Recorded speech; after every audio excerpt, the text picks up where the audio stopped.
오륜가, 박선장. 사람 이름이 선장이에요. 후크 선장할 때 약간 그런 느낌인데 좀 웃기죠? 약간 나만 웃긴가? 그런 걸로. 자, 그러면 1번 먼저 갈래부터 보겠습니다. 1번 갈래. 자, 요게 지금 보면은 이렇게 일반적인 초장, 중장, 종장의 시조가 1수, 2수, 3수 뭐 이런 식으로 이제 나타나고 있잖아. 그래서 이런 거 우리가 이제 연시조라 하죠. 그래서 평시조들이 모여 있는 연시조다.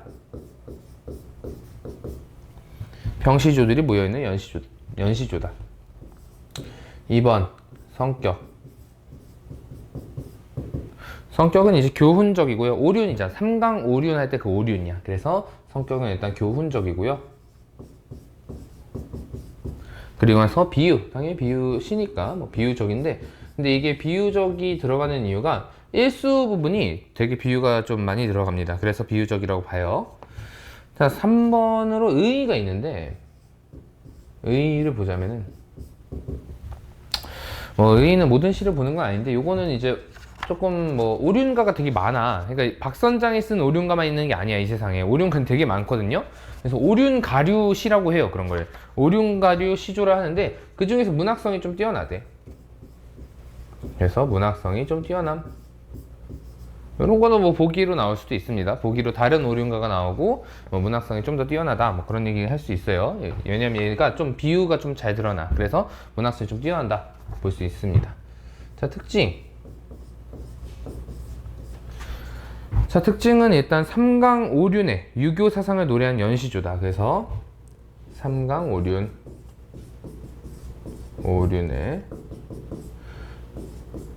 유교 사상을 노래한 연시조다.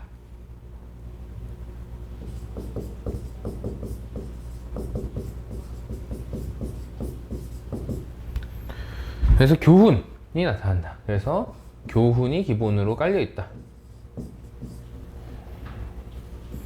뭐 그런 얘기 하는 겁니다. 자, 두 번째로는 조선시대에, 유교는 조선이야.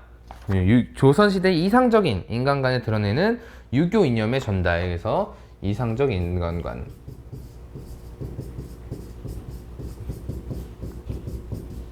얘기하자는 이제 유교 이념의 전달이 나타난다. 유교 이념이 이제 사람이 다 이상적인 사람이 되자. 아주 뛰어나고 좋고 다 막 효도하고 충성하고 그런 사람이 되자. 이런 얘기죠. 그래서 유교 이념 전달.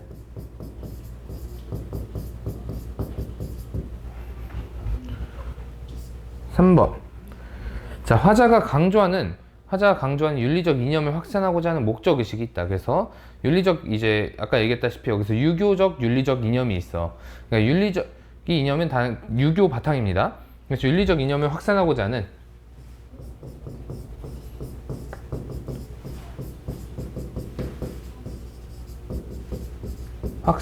하는 그런 목적이 나타난다라고 볼 수 있어요. 확산하고자 하는 이제 확산 목적의식이 있습니다.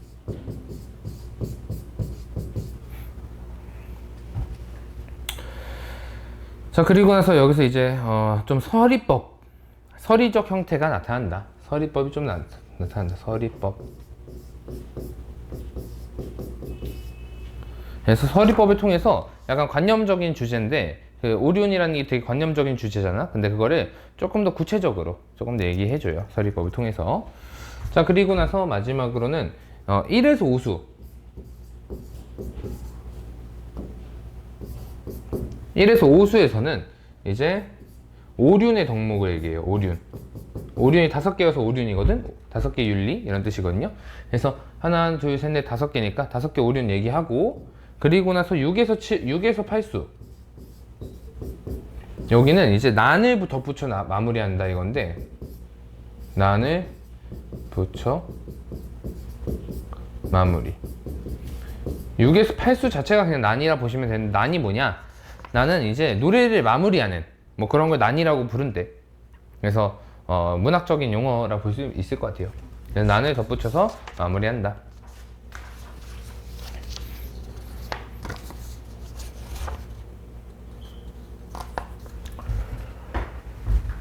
그래서 보시면은 총 8수의 연시조입니다. 당연히 교훈적 성격을 지니고 있고요. 오륜가니까 1수부터 5수까지는 오륜에 대해서 얘기를 하고요. 나머지 세수는 아까 얘기했다시피 오륜을 마무리한다는 난을 덧붙여서 오륜의 당위성, 학업수양의 중요성, 이웃사랑의 실천 이런 것들을 얘기한다. 그래서 우리가 보통 여기서 여기 있죠. 여기 1수부터 5수까지를 본사라고 부르고요. 본 내용이니까 이 부분은 이제 결사라고 부른대요. 알겠죠?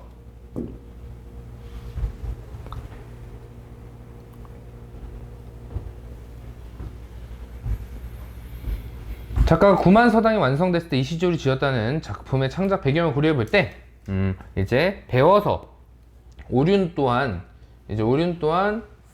선각자를 통해서 배워서 체득할 수 있는 실천 윤리라는 점을 강조하고 있다.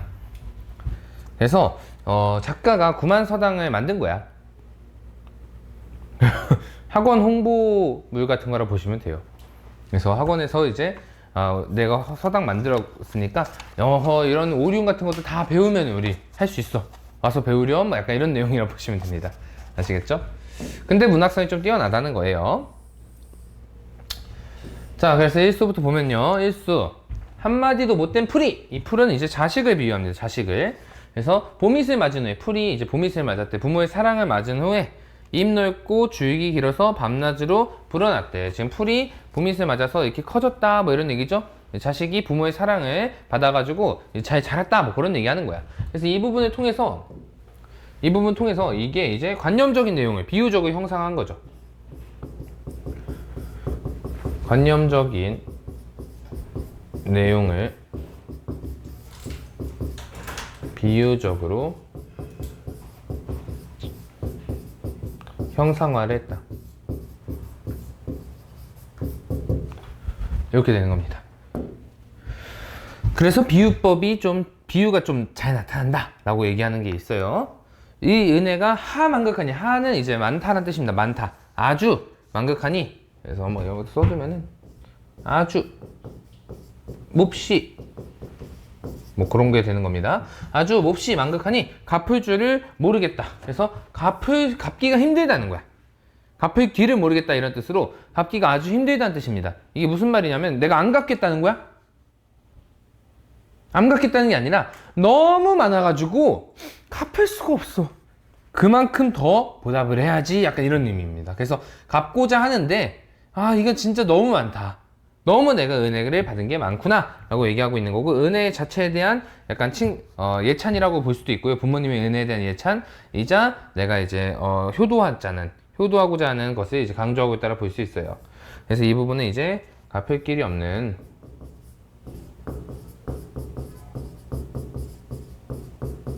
부모의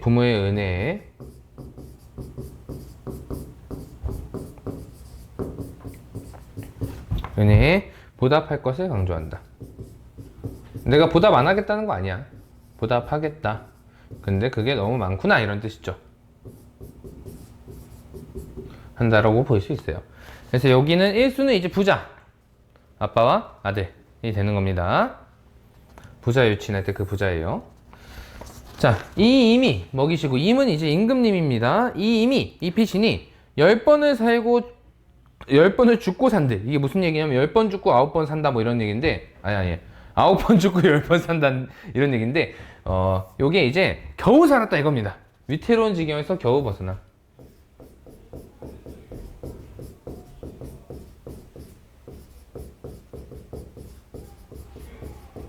위태로운 지경에서 겨우 벗어남.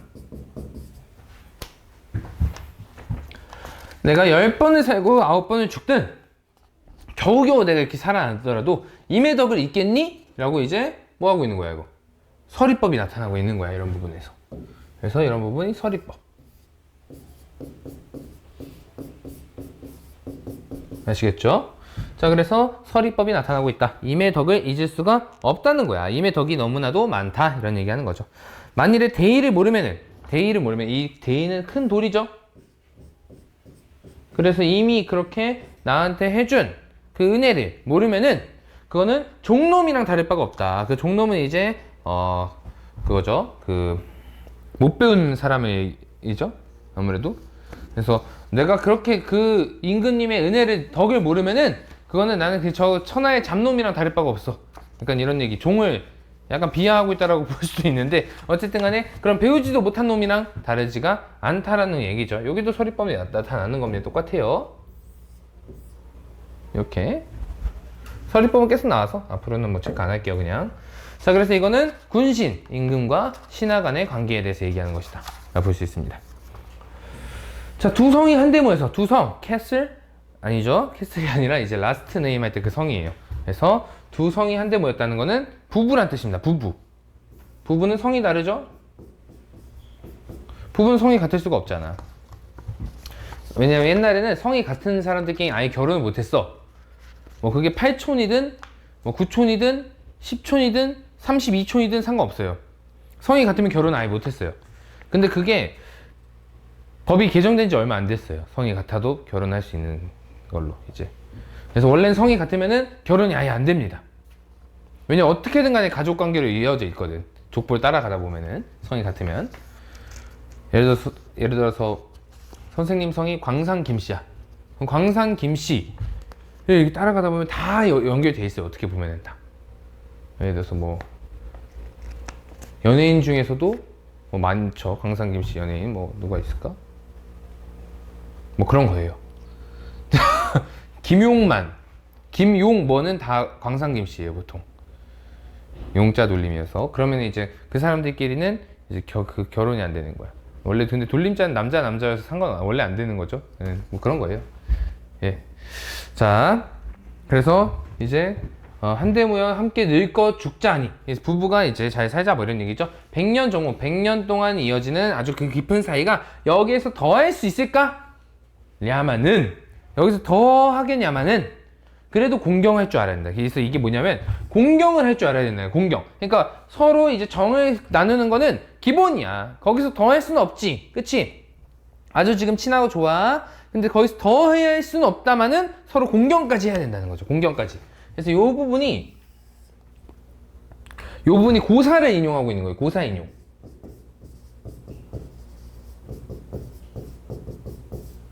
그래서 이 저구가 이제 그 물술인데 물수리가 이제 서로 공경을 한대요. 그래서 중국 어떤 책에 이제 저구가 서로 공경을 하는 그런 내용이 있어요. 그래서 고사 활용을 통해서 이제 부부간 서로 공경할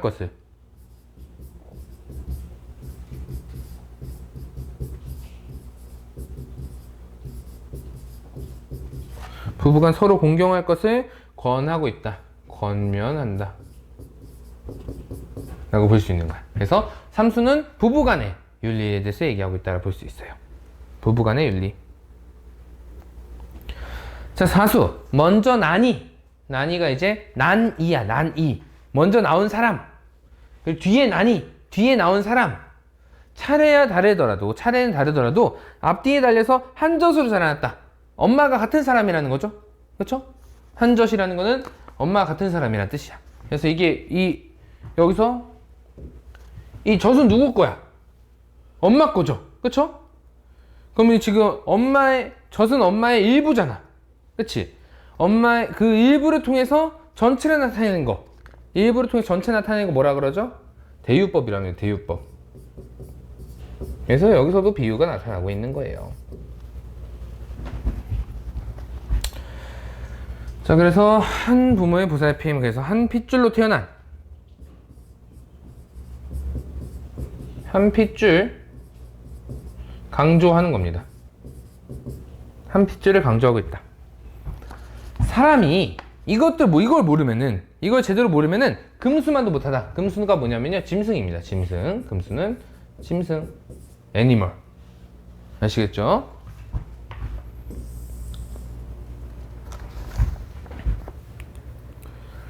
자, 나무로 생긴 것이 이토록 친우하시자. 나무로 태어났는데 이렇게 친하지? 뭐 이런 얘기입니다. 손잡고 말할 때 어깨만 두드리고 말겠니? 뽕밭이 바닷물 되어도 상전벽해. 요 사자성어 같은 거는 내신에 좀 나올 수 있겠죠. 이런 거. 상전벽해가 되더라도 뭐를 잊지 않는다? 이 신을 잊지 않는다. 신은 이제 믿음, 그리고 나서 의리 이런 거 다 포함하는 겁니다. 신의를 얘기하는 거예요. 그래서 부무유신. 그래서 친구 간에는 뭐가 있어야 된다? 믿음이 있어야 한다. 믿음과 의리가 있어야 한다. 삼광오륜 사회 같은 데서 배우죠. 자,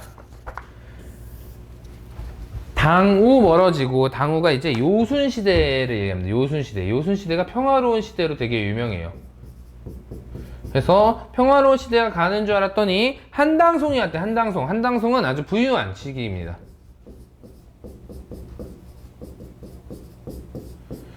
근데 뭐 이게 요순시대에서 부유한 시대 이거 자체가 사실 그렇게 중요한 건 아니고요. 그러니까 요순시대가 멀어지더라도 한나라, 당나라, 송나라가 계속해서 나타나고 있고, 세상은 어떻게 되고 있다는 거야? 세상은 천지가 오래되니 바뀐다는 거야. 천지가 오래돼서 바뀌고 있다는 겁니다. 그래서 세상 도리도 안 바뀌겠니? 야. 그래서 여기까지가 이제 오수까지가 아까 얘기했다시피 오륜이고, 여기부터는 뭐라고? 난이야, 난. 그래서 세상 도리는 바뀔 거다. 그러니까 세상 도리도 바뀌어. 그래도 일곱 구명 가졌으니, 자, 여기서 이제 일곱 구명 가졌으니 이 부분이 뭐냐면 사람으로 태어났다 이겁니다. 사람으로.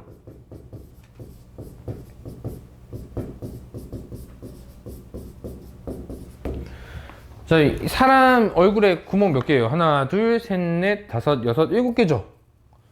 그래서 일곱 구멍 가진 동물은 사람이라고 봐요. 그럼 일곱 구멍 안 가진 동물은 뭐가 있어? 내가 볼 때 별로 없거든요. 그래서 이게 왜 이렇게 됐는지 모르겠는데, 어쨌든 간에 일곱 구멍이 이제 사람을 뜻하거든. 그래서 사람으로 태어났으면은 오륜을 모르면 안 된다는 거야. 그래서 세상 도리가 아무리 바뀌더라도 사람으로 태어났으면 너는 오륜을 알아야지, 이런 내용이야. 그래서 오륜의 당위성에 대해서 얘기하기도 하고요. 이 오륜은 변한다 안 변한다? 오륜은 변하지 않는다. 오륜은 변하지 않음.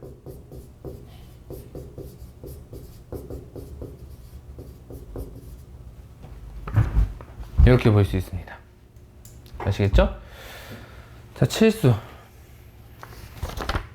자, 옷밥이 부족하니, 옷밥이 부족하다는 거는 그냥 진짜로 옷하고 밥이 부족하다는 겁니다. 옷하고 밥이 부족하니 예의를 차릴 겨를도 없어. 그래서 가속당서를 불가히 여기느냐. 가속당서가 뭐냐면은 이제 그 교육기관 같은 겁니다. 교육기관.